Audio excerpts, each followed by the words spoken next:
Hi, everybody. Hello, everyone. Hey, this is Kim and Philip, of course, from Fourth Wall Theater, and our guest tonight is Jennifer Laporte. So we're going to spend some time tonight with Jennifer. She lives in Vancouver, Canada now, has a very nice, prosperous film and television career, but we're going to get into all that. To kick things off, I think Philip's going to start the question and answer forum so we can learn a little bit about Jennifer, about her career, and maybe talk a little bit about her history here with us and her path to Canada. I was thinking about like when I met you, and I think, unless I'm wrong, it was in the Crucible at the Alley Theater. Is that right? Yeah, that's right. And I met Alice as well. That's right. Alice played 𝗕𝗽𝗆𝗆 in that. And who did you play? I was 𝗕𝗃𝗃𝗃𝗃𝗃𝗃. 𝗕𝗃𝗃𝗃𝗃, who spends a lot of time in a bed pretending to be kind of almost dead or something, right? Yes. And you as 𝗪𝗹𝗹𝗃 spent a lot of time trying to, I don't know, wave crucifixes over me. And yes. And what I remember, I was telling Kim that I remember, you know, like in tech rehearsals, being kind of bored and standing there by that bed and like trying to mess with you. Yeah, I do. You were having none of it. Yeah. You remember that? I do. I remember you said something like, you're like, you need to lighten up, kid, or something. I do remember in the best way possible, though, which like, I honestly, I did. I was a very serious, like, theater child actor, and I definitely could have standed to, you know, well, up a little. But we, you know now, if you've worked with, you know, kids, that kind of kid is really special. And I mean, you know, I might have been goofing around with you, but I knew you were really smart and special right off the bat. Oh, I knew the first time I met you that you were a force to be reckoned with, and that you were really, we were very lucky to have you had come into our life. So this is nice to revisit. So how did you get into acting when you were, obviously you started when you were pretty young? Tell us about that. I think I started, I guess when I was like 8 or 9 years old, kind of by accident. I had taken some classes at Tuts, and they had auditions for the children's chorus of Brigadoon. And like by dumb luck, I just got in. And I remember, as I'm sure you guys know, like you smell that theater smell. Once we got into the theater in tech, the smell and the energy of the theater, I was like, well, this is what I'm doing for the rest of my life. Did you really know that? Did you know that then? Yeah, I think so. And it's so interesting how I think so many actors have that experience too, of knowing. And I was, it was a pretty straightforward path for me. Like, I think I was just so determined that I was like, well, this is what I have to do, this and this and this. And, you know, granted, I might have put too much pressure on myself when I was younger, looking back now, but like I really like wanted to do that for my whole life. So then I guess, you know, if you were like me, I knew at a young age too. And so my mom was driving me around to auditions and things. Des Moines isn't very big, so it wasn't that big a deal, but Houston's bigger. And we assume that your mom, Deborah, is probably watching this. Do you want to say hi to her? Yeah. Hey, Mom. Hi, Deborah. She's a lovely person and a big supporter of Fourth Wall. Yes. So was that how it worked? Did you just keep trying to audition for stuff, or was it school? I know you did. You went to Episcopal High School and a lot of work there. But so tell us a little bit about how that worked, and then how you turned into a professional. Not that you were a professional as a kid. You know what I mean? Yeah. I think it was, I just remember, like I came from the point of view of not wanting to ever like not be in a show. I just felt like, I was so sad whenever a production ended that my mom's way of helping me deal with that was to just be like, here's some more you can audition for. And so it was just like eating it up, you know? And I started at Tuts doing musical theater, and then the first play I ever did was The Crucible at the Alley. And that was when I really fell in love with just straight acting, and that, you know, really fell in love with theater. And I went to a Montessori school, and they were really good about letting me kind of miss trips and things for Christmas carols and Crucible and all of that stuff. And then when it came to high school, I had known about George Brock, who of course you guys know. Sure. And yeah, I went to see, they did a production of Urinetown, and I was applying for high schools, I believe at the time, or it was a year before I was going to. And I was just so blown away by the quality of that production that I remember turning to my mom and I was like, I'm going to go to this school. That's great. And then, yes, at Episcopal, had just the amazing fortune of working with George. Yeah. George Brock runs the theater program at Episcopal, for anyone who doesn't know, and he's a dear friend, and he does, he does really good work, and he turns out people who I think care a lot about the theater as they go on in their lives, even if they're not theater people. But he's kind of an amazing track record of producing people like you who are working professionals. I mean, you had some in your class or near you in Episcopal who are out there doing it professionally. I know, right? It's fun to see those compadres, going off, and like also there's like some solidarity in that. That's and it's cool that he, as well as you guys, because I was in, private lessons and your Meisner class, Kim, when I was in high school as well. Like just how from George and from both of you, how I felt that it actually could be a career, that it wasn't so far-fetched. Right. It wasn't so impossible. I was going to say that I felt like, with George, when you watch what George does, with at least my impression with the school and talking to George and watching the productions, and then hopefully with what we do, is that there's a training and an integration of ideology and belief that what you do is a profession. It's not just you're in high school doing a play, or do your studies and you're in high school doing a play and isn't this fun? It's like, no, you're cultivating a profession, you're cultivating a craft, you're cultivating something to apply to a profession. And it's a different learning mechanism in your brain when you think that way about what you do. And it changes the way you go out and practice it in the world. Definitely. I just think it's a different kind of understanding about how you start to learn and integrate skills than if you just think you're doing plays and trying to be on stage. There is something different, and I don't know if there's a better way to explain that.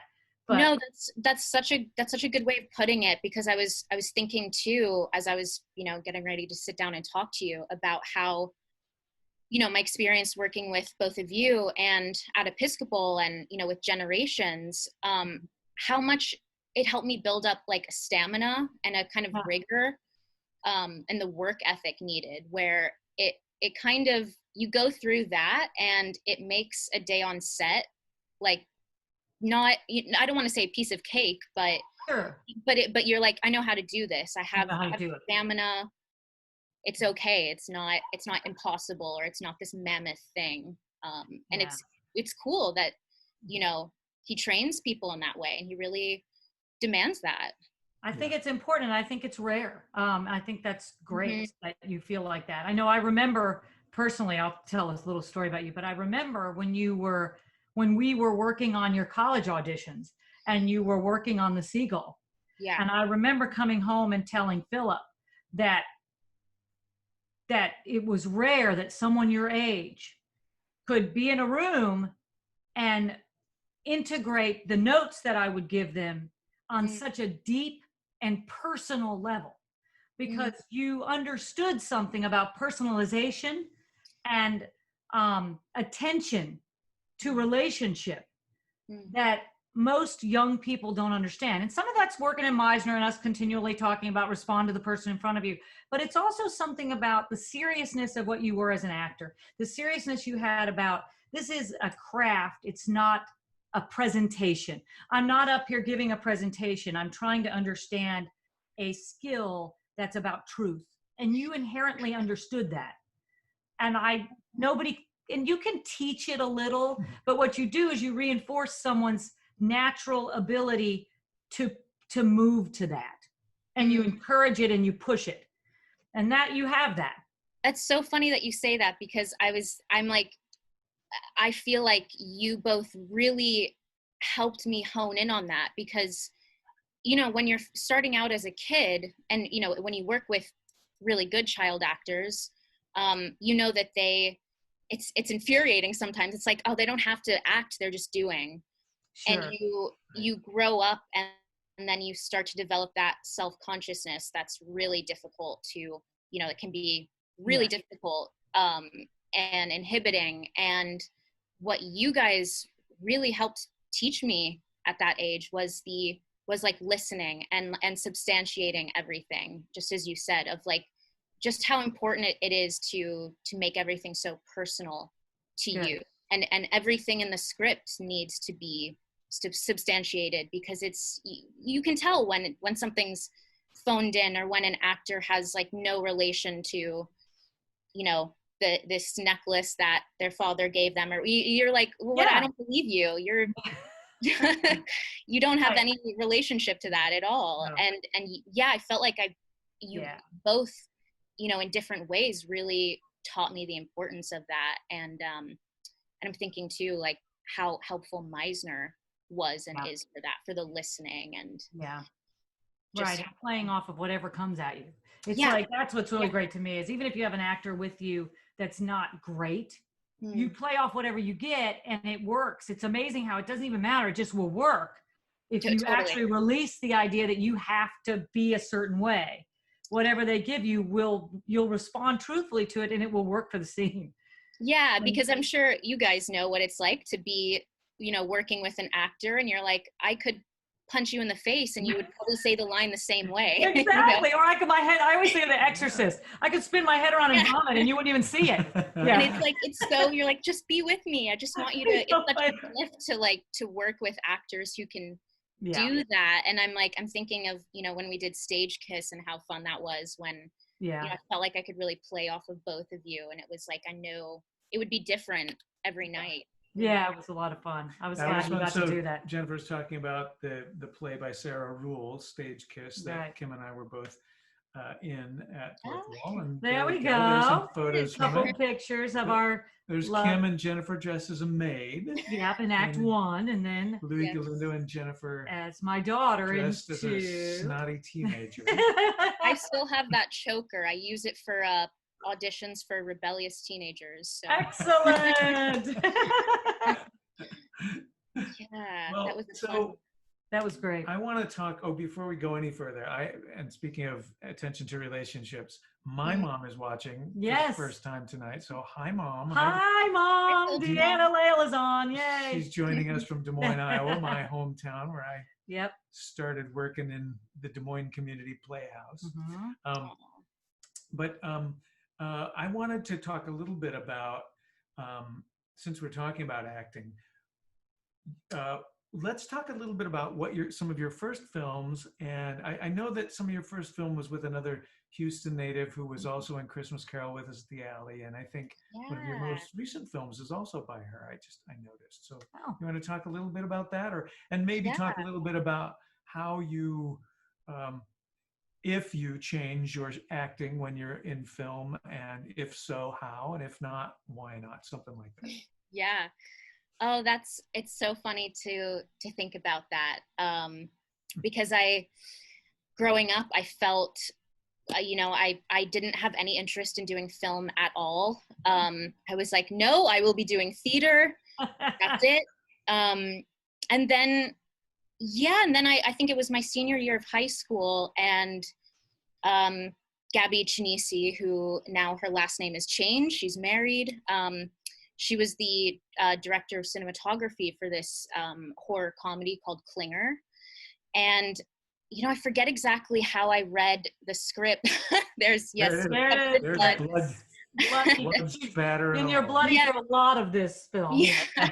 A lot of the film covered in blood. No, but I connected. I thought the film was so funny and irreverent and self-aware, and it just sounded so cool. Like I didn't even think about it being a different medium, you know. I was just thought, oh, I really like this story and this character, and then I ended up doing that the summer before I moved to New York. And it was just, things opened up. Like, I really felt like, oh, there's this whole other medium that I'm actually really interested in. And I thought that I wanted to do musical theater. Like, I had really been auditioning for a ton of musical theater programs, and I just kind of decided to change paths. And on the note of you know, acting in film versus theater, I really don't, personally, you know, I don't think that there should be this big of a difference. I think it's like, it's about telling, you know, yeah, as you, I totally, I think that all the time. Yep. As you know, it's just about telling the truth, and nothing, if it's full and if it's for the real, it's not too big for camera, you know. Right. It's not, right. I think there's certainly being aware of camera, you know, is sure.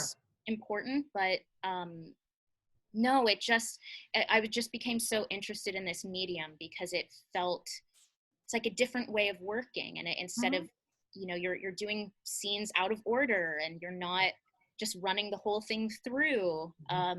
It was just such a joy. And we got to go to Slamdance for that film in Park City a year later, I think, after they had finished that. Tell people who might not know what Slamdance is. Yeah, Slamdance, it happens at the same time as Sundance in Park City, Utah. And it's kind of like the funky cousin of Sundance. Yeah. Well, it's a film festival. Yeah, it's a film festival. Yeah. Right. And that was you know, kind of offbeat independence, totally. Right? Little, yeah. Totally. Yeah. So when you say you got to go to that means the film was accepted and was shown there, and then you got to go and be part of the festivities or whatever happens. Yeah, it was wild. You know, there was all these fun little interviews that we're going to, and there's all this free stuff that you get, which you know, very much a fan of. Anytime you get free swag bags. Right. Well, like what? I mean, what's in those things? Like bottles of liquor or what? Yeah. No, you know, weirdly it would be like Fitbits and things like that. Oh, yeah. Right. Face cream or right. Yeah. Nice. Good stuff. Right.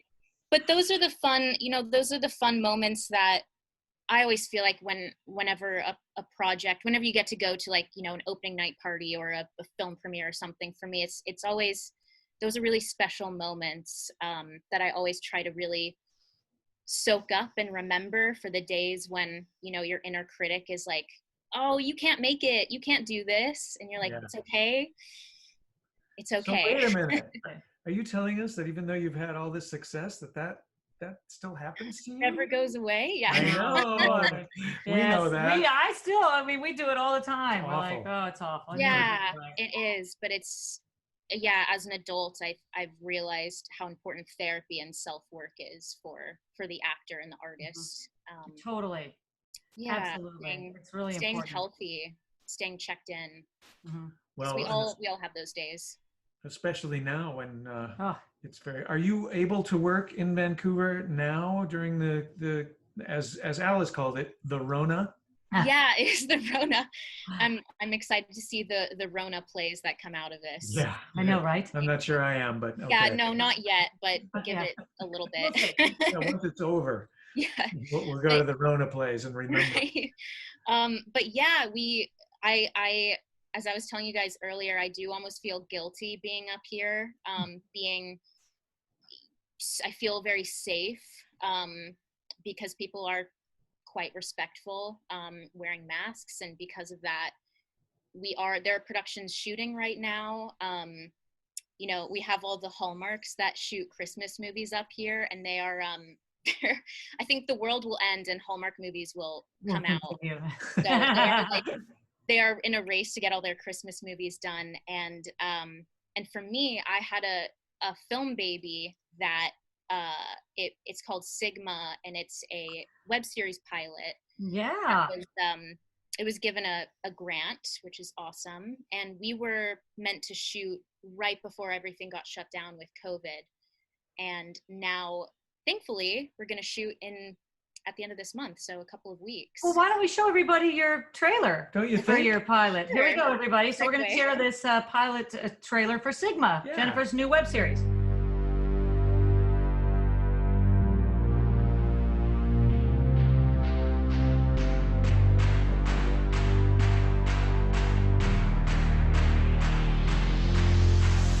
Hey guys, Jackets. Hey guys, it's Charlie.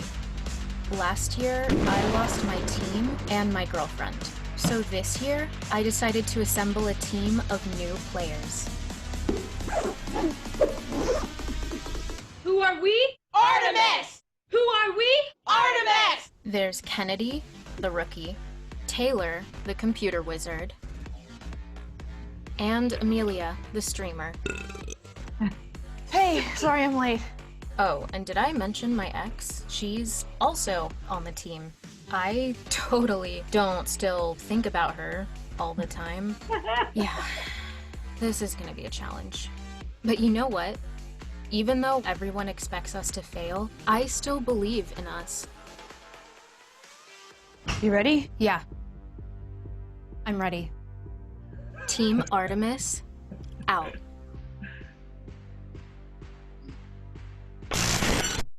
Oh, that's lovely. Yay!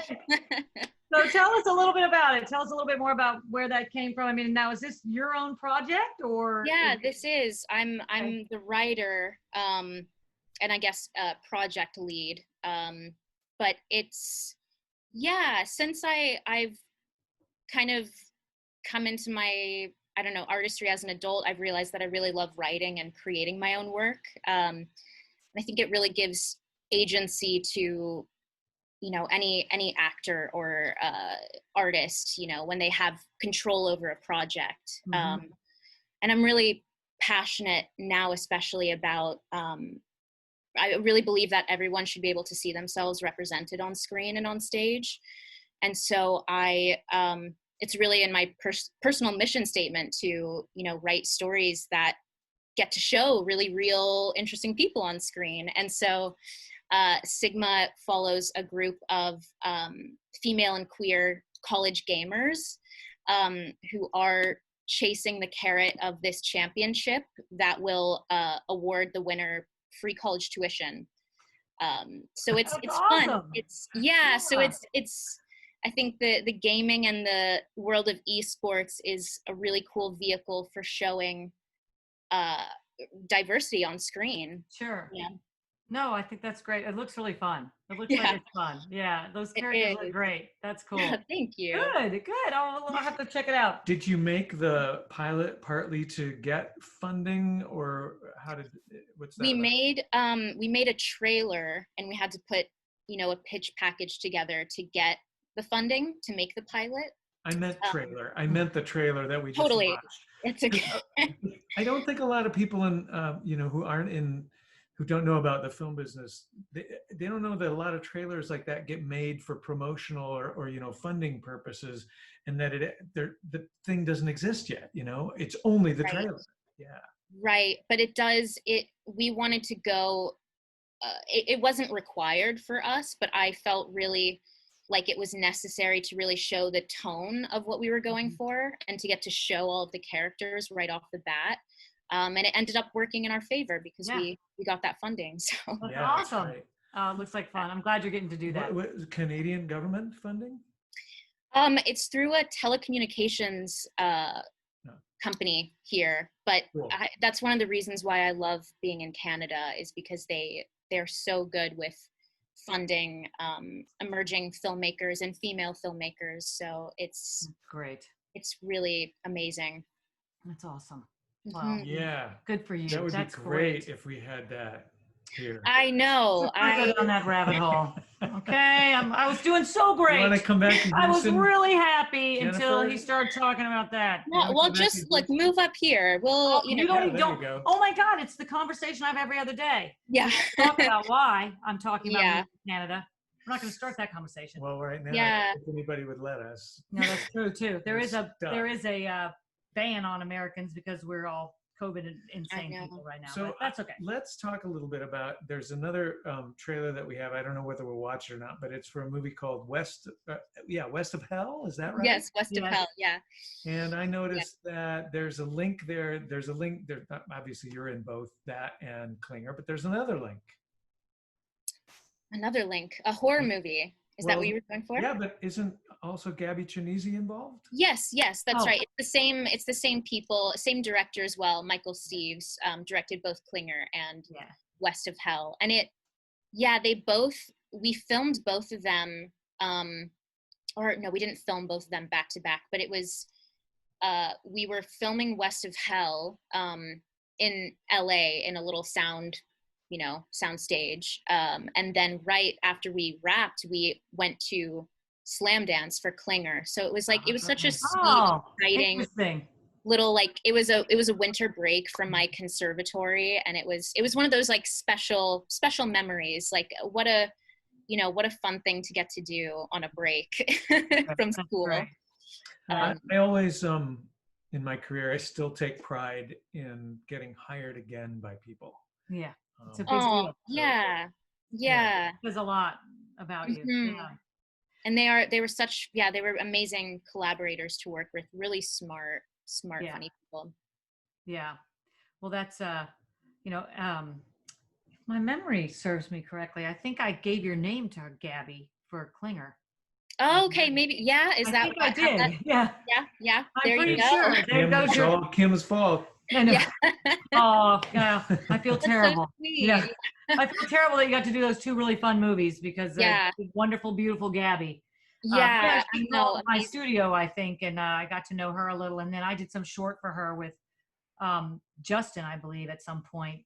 That was a little Right. thing for school, Right. just for school. But yeah, she's so talented and smart and amazing. I don't know if it was Gabby or if I did it for somebody else at Rice, but I think that I passed your name to her, if I remember. But Mhm. I'm so glad because you were so funny in that Klinger. That was the best. I enjoyed that movie a lot. Thank But you. yeah. That's so sweet. But tell us a little bit about when you were talking about your school in New York and everything. And I know we cut off your little trajectory before from Houston to getting to Canada. But yeah, tell us a little, because I think it's important for people, for any of the actors who tune in or artists who are going to watch this at some point and are curious about you working in Canada and your film career is doing well and you're writing for yourself. And that you just said Canada is so supportive of artists and of women and have that advantage. What exactly happened when you left? And I know you got accepted into NYU. We talked about you auditioning there. And then you stayed there a while, and then you did some different studying in New York and what happened for you there and how you went to Canada. Tell a little bit about that. Let's hear it. Yeah. What was that, Philip? Yeah, he said he I was agreed. just saying, yeah, that's good. He had to talk because couldn't let me just talk alone. He had to add to it. Because her head keeps cutting off. Because I'm trying to go, shut up and let me talk. We have to fight. It's a ritual. We're the Bickersons. We have to do that. It's part of our. I love it. thing. Yeah, some Virginia Woolf. We have to. That's right. People expect it. Okay. Mm-hmm. But now we just let you talk. I think it's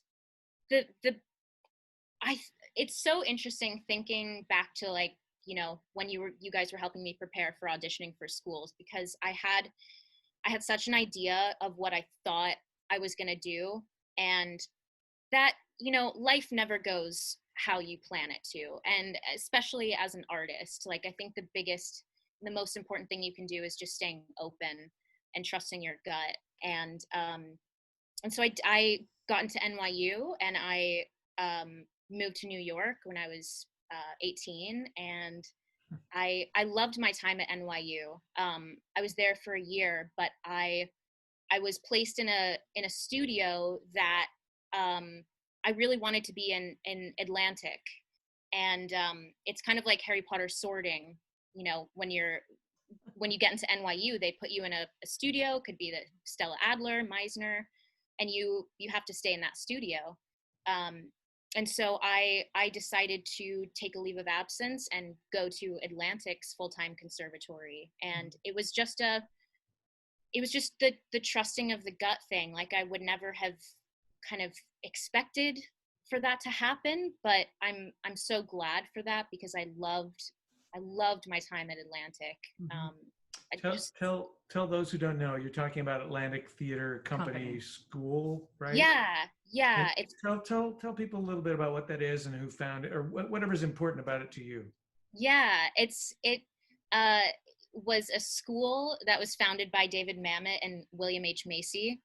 David Mamet, who famously, wrote "Don't Go to Theater School," who then created a theater school. Yeah, I know, right? I always think that's funny. Yeah, I do too. Yeah. Don't listen to anything I say, but do everything I say. Yeah, he's kind of that guy. He's a funny guy. Yeah. But yeah, the technique that they created is called practical aesthetics, and it really has a Meisner base. And their whole thing is, think before you act so that you can act before you think, which I love. It's a very rigorous script analysis process, but then it's all about letting that go completely, to be in the moment with your scene partner. And it's so much about putting your attention on the other person that I just found it so helpful. And it's the full-time conservatory is 2.5 years. And when I was living in New York, my brother was going to school in Vancouver, actually, because we're both dual citizens, by luck, by birth. And I would come up here in the summertime because I knew that there was a film industry up here, and I got an agent up here who, she's still my agent, and I love her to death. And I realized I got to the end of my time at Atlantic, and I graduated, and I suddenly felt like I had also just had my heart broken too, all of that good stuff, where I was like, I just need to leave New York for a bit. I'm going to go up to Vancouver. I'll just try out pilot season for a bit. And then as soon as I got off the plane, it was this like breath of fresh air, and it was exactly what I needed. And I fell in love with it here. And it's a smaller pond here, so I felt like it was more advantageous. I felt like, yeah, why don't I give it a go here and just see how I like it? And I never would have expected that from being in high school. Like I thought, oh, I'm going to be doing musical theater and this and that. And then now I'm living in Canada and I'm doing film. Yeah. And that's the fun part about being an artist or an actor, I think, is just like letting life kind of happen and going with the flow. And that's what I found so exciting, because I just never know what's around the corner. I was going to ask you, now you just blew it, but I was going to ask you, where do you see yourself in 5 years? You're going to be going with the flow, I presume. But yeah, I mean, you have an idea?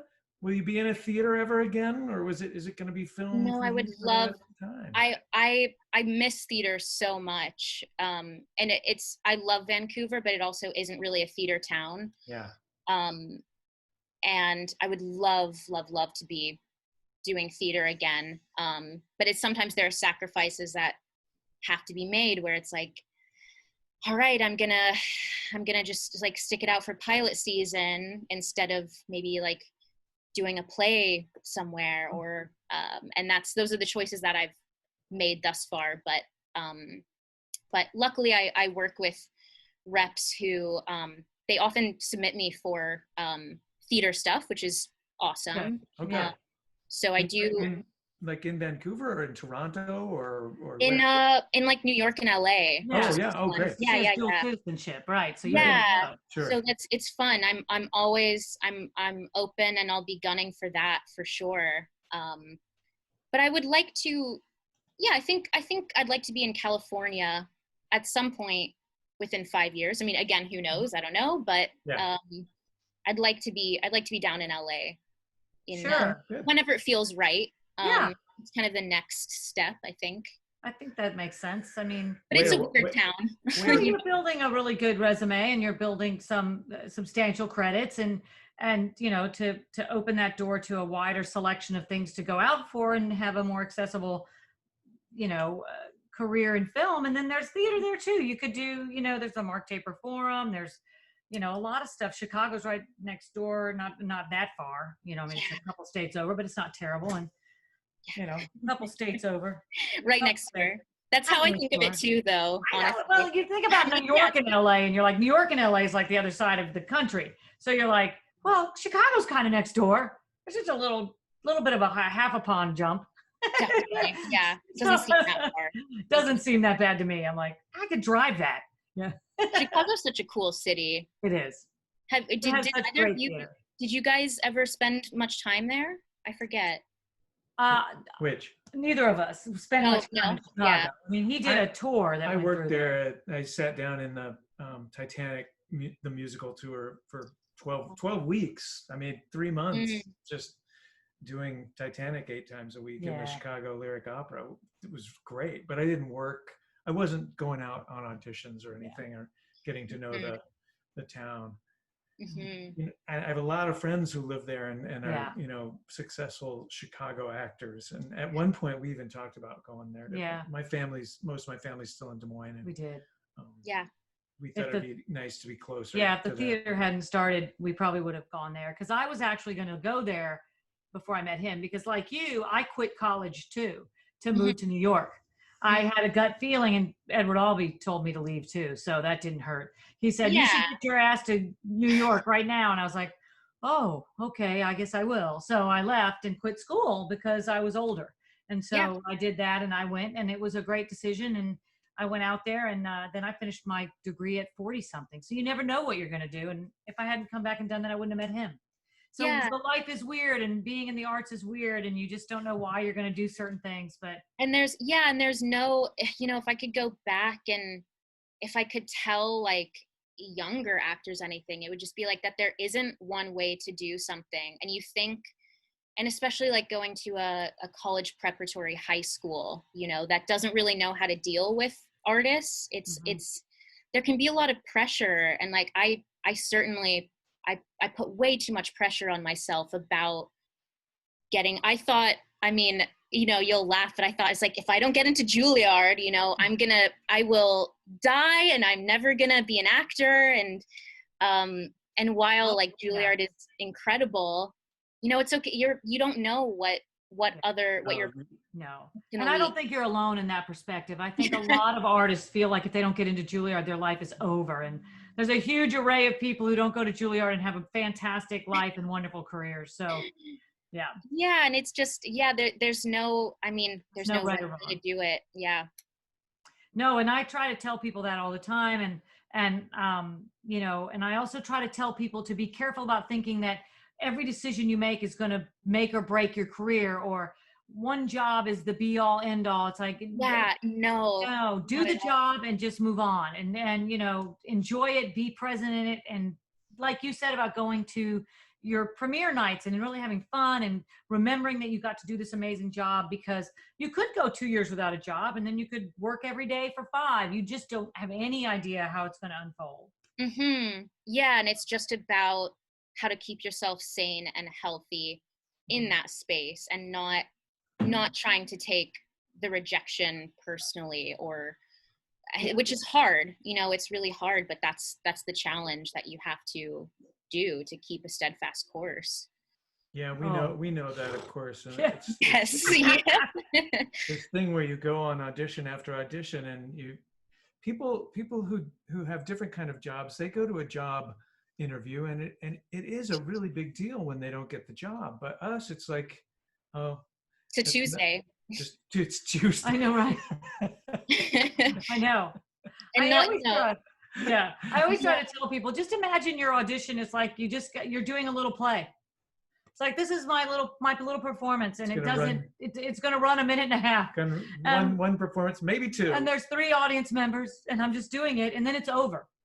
And and there's if anything comes back, great. If nothing does, it doesnknow matter. I just did my little show. Yeah, and then there's not even rhyme or reason why you don't get something. Like I know you guys, you know that this happens, but I was once told, it was like, well, they're going with a blonde, as if like I couldn't dye my hair. You know, It's like, they just can't conceive of you being blonde. No, they can't. I've been told many times, well, they're going with someone darker. Yeah, and that's okay, because I think it all kind of works its way out, and you just have to look at it as like, sometimes you can't see the path through the trees, but it's like, look, I'm continuing and I'm pushing forward and I'm getting close. And sometimes it really hurts when you are like really close to some really cool stuff, but you have to look at that as the, like, I got really close to this and not, I failed, I didn't get it. Right. Yeah. They just like someone better for some reason. And that's how it is. Yeah. Well, right. And the ones you get, it's easy to forget the ones you get, that there's someone who was second choice. Right. And, you know, and I always try to tell people too, it's like, it doesn't even if they like someone better, that doesn't mean you're bad. No, not at all. That's the thing. See, that's what people tell themselves. They go, well, if they like someone better than me, I must be bad. And it's like, it's really tough that we live in this, you're good or you're bad perspective. But, you know, I blame that a little bit too and it's particularly now on like the critic system too, because sometimes the papers are trying not to die. And critics are either like, oh my God, this is the most brilliant performance of brilliance and a masterpiece that's ever happened. Or they're like, get this piece of crap off the stage. They're horrible. They're shit. Because it's like they're trying to get clicks. So when artists read this, whether it's actors, directors, designers, it's painful. Of course. They don't give you a critical analysis anymore that's kind of intelligent. They're just ripping stuff to shreds, or they're glorifying something beyond all get out. And so as an artist too, if you actually are in something, you're given that kind of thing. And then if you never get in it, you start to think in those terms. Either I'm brilliant, beautiful, amazing because I got it, or I'm a horrible piece of poop on your shoe because I didn't get it. Have you read the article, Betty Gilpin, who's one of the stars of Glow on Netflix? No. She writes about how acting is a seesaw of death.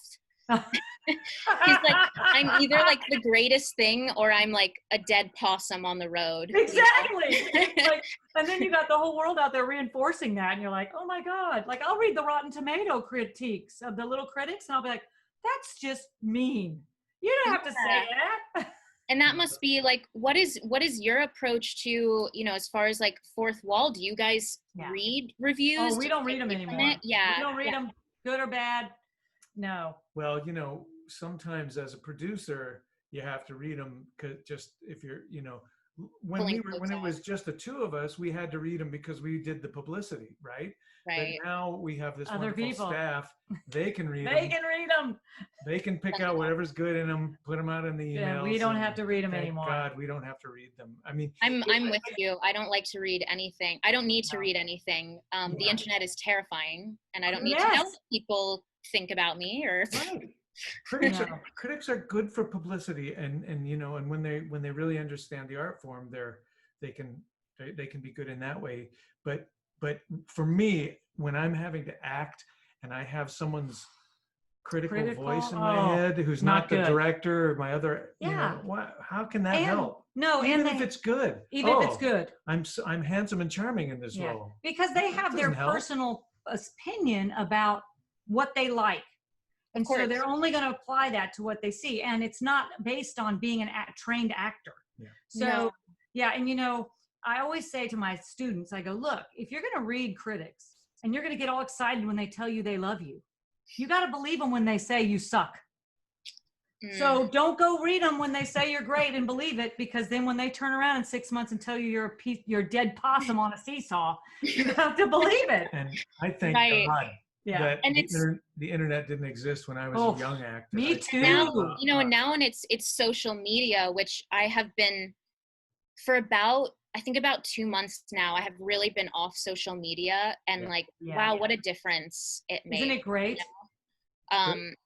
And it's because it's scary. People, especially a lot of young kids, you know, that's the thing that I'm like most terrified of. I'm like, please be nice to me on, you know, social media, because it's people feel, and young kids feel like they can just go on, you know, they're protected by a screen and they can do things. And I mean, thankfully I haven't really dealt with anything like that, but but it's real, and it's social media it's kind of a necessary evil of our world now, but I've just been questioning how much I want to incorporate that, you know, in my life, because it's sometimes much more hurtful than helpful.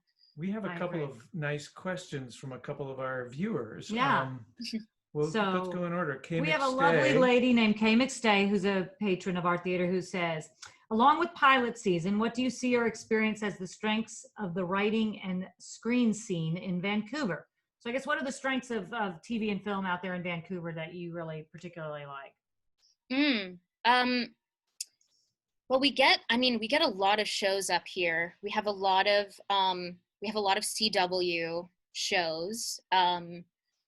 There's just a lot of American productions come up here, and they, because of our union, we get to go out for a lot of those roles first. And, sometimes producers want to fill those roles with locals just because it's much cheaper, and, they get those tax breaks. So it is advantageous being here to kind of get to go out for some really cool shows, and to feel also mentally, to feel like it's not so far away, or it's tangible. It's like, oh, it's very real.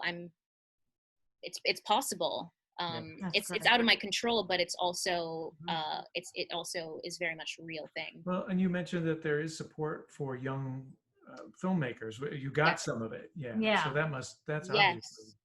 Yeah, and the Canadian government, in the support that they give to filmmakers, it's really cool. They've pledged for 50-50 gender representation in projects. So they've pledged to give a lot of support and money to female filmmakers.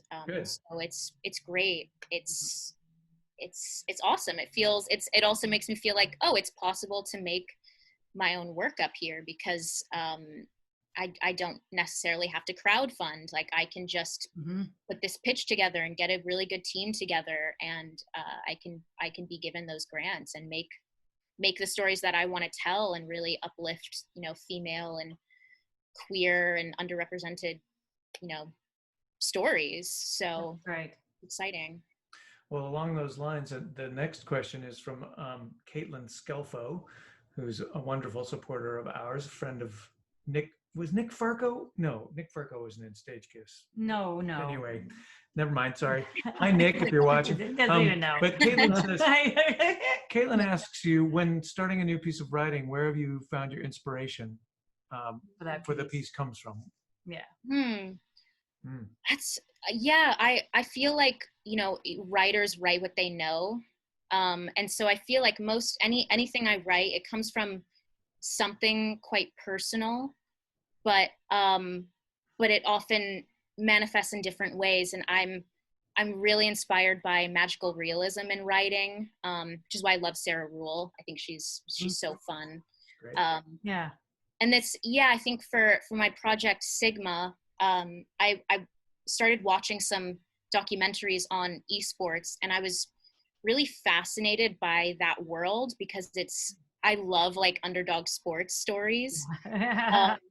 And it just feels like esports hasn't been explored in film, and it's really exciting, and there is so much money in esports. It is really high stakes. So I just thought, like, oh, this is a really fun vehicle to explore like women in this space, because that's quite complicated. And I kind of go with like what's exciting to me. I think. I think that makes sense. It sounds smart. Our son Leo is a gamer. He's not competitive, but he showed me one day some of these videos of esports and made me understand. Aren't they crazy? The economics of it. And I felt really old, because I didn't even know about this like multi-million-dollar world. Huge. Yeah. Absolutely huge. Really crazy. Yeah. And they get very serious. Yeah. I had good thumbs. I know, right? I have bad thumbs. I'm really bad as well, but I like to pretend I'm good. Well, that's your job. You're an actor. And you get to play a good. Is your character good? Yeah, she is supposed to be good. That's good. That's so good. Yeah. But we film the gaming parts actually live action. So we're going to be in this like paintball arena shooting, like Call of Duty style. Oh, that's fun. So it's kind of fun. Yeah. Oh, that's cool. Yeah. Excellent. So we're coming around 8:51ish or so. We want to wrap up in about 10 minutes. So is there anything in particular you want to talk about, or then we'll ask you a couple more questions? Yeah, if if not, is not, there anything we you have- think of? We have a few more We questions. have If some not, other questions. Oh my gosh. yeah. Ooh, I know. I'm like thinking. Like, oh, let's see. I'm. Oh, Erica. Oh, your mother My mom. would like to know about your Web of Dreams filming experience. Tell us a little bit about that. Yeah, that was the last film that I did, which was a There we go. lovely Lifetime movie. Yeah. And that was, yeah, I filmed that at the beginning of 2019. And it's a very dark and strange movie, but there's so much fun in that, as we were talking about earlier, like I wouldn't say it's a horror, but it definitely has those elements where this character, she's maybe 13, 14, so I'm still playing teenagers, Right. but the fun of that was she just experiences so much in this story, and it's such a gift as an actor to get to go to some really fun places. I mean, I say fun, like other people wouldn't necessarily think it's fun, but I think you guys understand when I say like, yeah, like even a rape scene or whatever, like it's fun because it's challenging, and it's when it feels safe, it's like it's so cathartic, and it's you get to go there, you get to use all of your your insides, and it is fun to do that. Just like, that's why I always say I want to be in a horror movie, because it's like, oh my God, how you never go to that. It's to stretch those muscles and to go to that place and go through that whole entire emotional roller coaster is really exciting and scary and challenging and cathartic. It's all those things. So yeah, we should probably show everyone your trailer for that. Yeah, let's watch that. Let's watch that trailer, if we can Catherine. get that going up. And Let's if do not, it. She's like, oh, okay, fine. it does. It's always interesting watching yourself, and I know. I don't like it that You much. can close your eyes. Yeah, you close your eyes. We won't It's we won't okay. get offended. I have a feeling I wasn't the only one who suffered here. The final chapter. Maybe she's just one more in a long line of my family's secrets. Lacey Andrews' Web of Dreams. Lee, this is Tony Tatterton. Oh, there you are. The epic conclusion Jillian and I have an announcement. We're getting married. of the Castile family saga. Papa is devastated. How could you do this? Stop being an ingrate. To experience the end, You're a dream, Lee. you must witness the beginning. How you've developed these past few weeks, like a movie star. I see you with a boy like that. I get so incensed. Like someone's gonna take you away from me. My sweet, sweet daughter. The can't-miss finale. This is my property. You will obey my rules. You are not my father. He raped me. You seduced him. Web of Dreams premieres next Saturday at 8. Part of Book to Screen. So much happening. That's awesome. But it was so much fun, weirdly, to like, it was such a dark film, but it was just kind of the perfect meld of such a great actor's director. And then my scene partners were also like the best, safest people to work with. And you don't always get that. That's the weird part about being an actor, is like, hey, nice to meet you. Now we have to be in bed. Exactly. With each other. And it's sometimes you work with people who you're like, well, I always make a pact with any actor that I work with. That's like a verbal, a sexual, and a physical specific pact. But, it's sometimes people make it easier, and sometimes people are like shy about those things. And I'm like, can't really be shy about this. We need to make sure we both feel safe. And, but it was the perfect kind of mix of everything. And you said that, and I just want to follow up with this and let you explain this a little bit, but when you say an actor's director, because I took the directing class that talks a lot about that, and being an acting teacher, about how so often that's not the case for people, unfortunately. So What is an actor's director to you?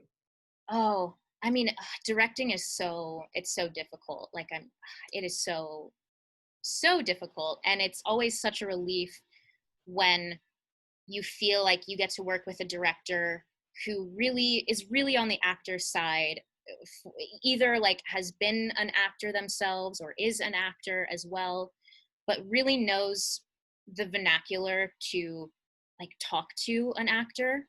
Because it's so often, you know, you can get notes like, just do it bigger, or things where you're like, I'm trying to translate what you said and I really have no idea, you know, what you're saying. And that can be so stressful, because it's like a language barrier. And so it's just so freeing when you have that communication that's so easy, and it's like, I get what you need. Okay, we're in this, we're doing it. Yeah. I had a film director once say to me, just do it like you did it in the audition. Oh, that's great. Yeah. I love that. That's good. I remember that. Oh, okay. Yeah. I think in an audition once a director told me like, do it with more sparkle. Oh, and I was yeah. Yeah. oh, okay. I know what Sure. sparkle is. Show me your sparkle. Sparkle. Do you want me to go? Yeah. Or kick my leg or something? I don't know. Has the Web of absurd Dreams, notes that you has get. Web of Dreams aired? It has, yes. Okay. Yes. And it looks to me like it's a fairly large budget compared to some of the other stuff that you've worked on. Is that true? Fair to say? Yeah, I think it's fair to say. I don't know what the actual budget was, but I think like maybe $1 million or something like that. Did it make a difference to you? No, you know, it didn't, but it felt, I really enjoy being, I guess this sounds kind of weird, but I enjoy being, you know, at #1 on the call sheet, because I feel like I'm your workhorse and you can trust in me, and I know how to do this. And it was just such a fun experience, because I like being a cheerleader on set, and I like people feeling like, you know, you can count on me. I got this. Don't worry. Like, tell the folks what being #1 on the call sheet means. Oh, I guess it's a silly way of saying it, but I guess like being it's the lead. No, literally, because there's people who watch who don't know what that means. It's the #1 is it's you're given numbers as far as importance isn't the right word, but I sort of like role size, I guess. Yeah, like the lead. You're the lead. Yeah, How the much lead. work? How You're the much lead. work you're gonna do? How much work? Yeah. Yeah. How many lines you have? How much part you have? Right. And Screen time, whatever you want to call it. And I really enjoy that, because I feel like growing up in theater, again, it really gave me the stamina to be able to handle that, where I feel like it's like I know how to do that. And when you grow up with that, you're able to do that, because it is a lot asked of you, and it is a lot when you're, you know, if you're on a show and you're the #1, like it is a lot asked of you, but that's what technique is for, because you're going to be tired and you're going to have to break down at 8 a.m. But you have to know how to do that. Yeah. So, you know, let me just ask you this, because this is my personal opinion of something you're saying. And you're saying you like being #1 on the call list. You like the bigger load and being kind of the cheerleader or the leader of the stuff going on, or people can depend on you. Maybe that's it. Yeah. But I like it too. I don't like film when I'm small parts. I don't even like to go out for small parts anymore, because I can't stand sitting in a trailer for 10 hours doing nothing, because I disconnect from the production. And where when you're the #1 or 2 on the call sheet, to me, it's like theater. You're constantly immersed in the story. It's almost like, even if you're tired, for me, you don't have time to disengage. It's so true. And so even if it's out of order, I still feel like I'm constantly kind of in the world of the play. And so it feels a little closer to theater to me. And that helps me feel like my emotions are more accessible, because I'm more present. Whereas if I sit in that trailer and I actually start reading a novel for 6 hours, and then they've pushed me back 3 hours, I actually start to be pissed off Kim.